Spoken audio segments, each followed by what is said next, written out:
I'd like to comment on this strange, bizarre, surreal, sudden fallout, or was it so sudden, between Elon Musk and Donald Trump. All of a sudden, Elon Musk started to attack the big, beautiful bill that's now in the Senate because he said it spent too much money.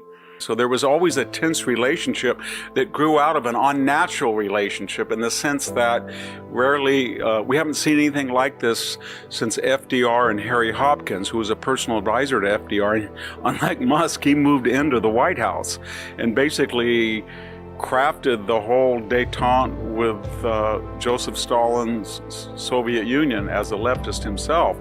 So it was a relationship that was very, very close in an unusual way, and it was bound to have these tensions. Then Musk said, he started making these threats, but he can't go anywhere. The friendship between himself and Donald Trump has been ruptured. Now they're not just frenemies, but they're kind of hostiles, and they're going back and forth against each other. This is a tragedy because we have the world's richest and probably most creative man versus one of the most successful politicians of the 20th and 21st centuries, Donald Trump, and wonderful president so far, and they should be working together.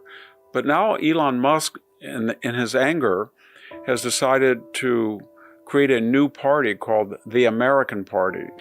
A word of caution, all of us know the history of third-party movements, and it's not very good. Welcome back to Expert Playback, your shortcut to the stories shaping America and beyond. Tap subscribe for more trending coverage. 30 days ago, Elon Musk and Donald Trump were swapping endorsements. Today, they're swapping attacks, and Musk's tease of an America party has Democrats grinning like it's Christmas morning. History says third parties never win, but they do flip elections. From his California perspective, Victor Davis Hanson argues this isn't just about billionaire egos. It's about the mathematical reality that spoiler candidates don't need to win to have major impacts on elections. The Democratic Party may be neutered, but it is not inert.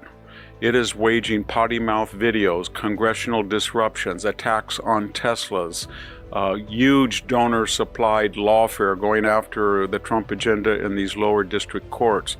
It is all geared up and frenzied for the midterms. Now is the time for unity, not disunity.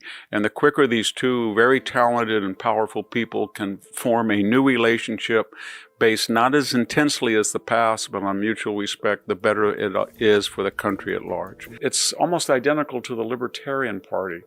And it's designed, I'm afraid, to lose seats for the Republicans in the 2026 midterm elections, and maybe even, if he were to be successful, in the 2028 presidential election. Pull the EV subsidies, dent Tesla's market cap, spark a billionaire vendetta. That's exactly the recipe Democrats have been praying for. A spoiler bid doesn't need 51% of the vote. It needs 3 points in Arizona or 30,000 votes in Wisconsin. That's Speaker Hakeem Jeffries, Senate Majority Leader Chuck Schumer, and a White House that can actually pass legislation.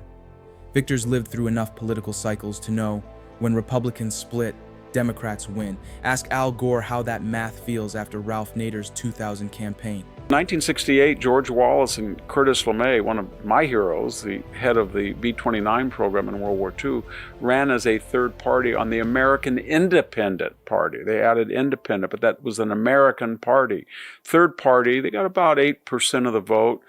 A lot of people think that 68 vote, because he was a Democrat, hurt Hubert Humphrey more than it did Richard Nixon. It might have swung the election. If you look at the two third-party runs by Ross Perot, remember 1992? He really had a grudge against the Bushes. He ran, and he got almost 19% of the vote. And if you look at the margin that Bill Clinton won by, about 8 or 9 points, that did hurt George H.W. Bush. Teddy Roosevelt he had taken over after the assassination of William McKinley. He had a third party, not the American Party, but the Bull Moose Party. And what happened? He won 27% of the vote.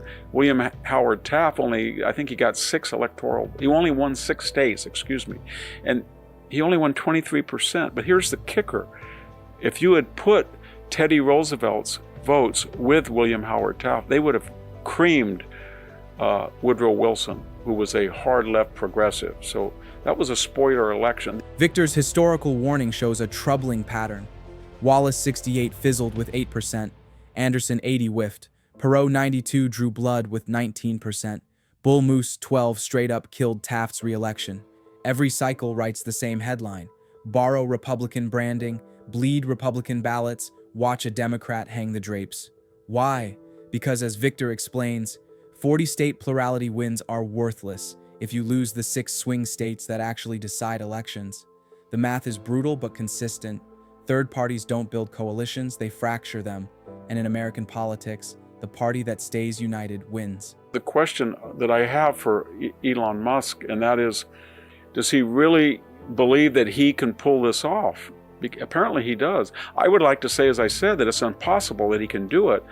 But I would also have said 10 years ago, it's impossible that anybody can break into the big 3 auto companies. We had American Motors dropped out. Remember the DeLorean automobile? And I think that was the 70s. That didn't make it. He did. Tesla still has the highest stock value of the big 3. I would have thought no one could ever challenge NASA, that government monopoly. He did. I thought, wow, he paid so much for Twitter. How could he? You can't just rebrand it X, and after paying 3 times its market value, be a force. Would it work? He did it. What am I getting at is there is no record ever that a third-party candidate can win the presidency or will make a fundamental change in the makeup of the Senate. Or the House. I don't think in the next midterm election there's going to be American Party senators or representatives. However, they do in some cases affect elections. And for the most part, it's unpredictable.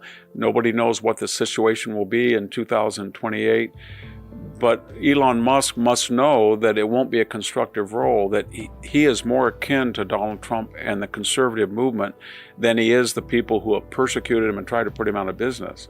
So let's hope that he looks at history, comes to his senses and says, for all my disagreements with Donald Trump, they pale in comparison to what has become of the Democratic Party.